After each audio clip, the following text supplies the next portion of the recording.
Spojených štátoch amerických sa na väčšine aut rozvody vôbec nemenia. Prečo?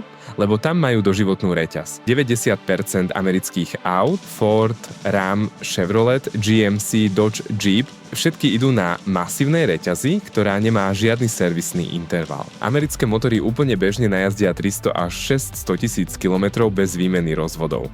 A kedy sa v USA rozvody menia? Jednoducho. Reťaz sa nemení, remeň sa mení.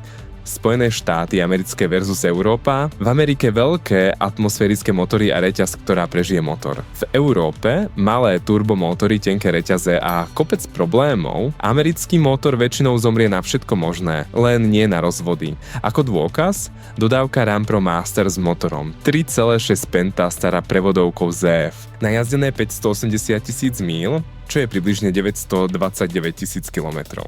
A najlepšie na tom, ten motor by úplne v pohode išiel ďalej. Len škoda, že auto skončilo v nehode a už je nepojazdné. Proste americké auta nezabiješ, musíš ich normálne rozbiť. Prístup firmy bol dobrý, úžasný, nie že dobrý. Veľmi výhodné podmienky, veľmi dobrá cena, auto v super stave. Odporúčam jednoznačne. Krásne auto. Všetko prebehlo podľa mojich očakávaní. Odporúčam vrelo.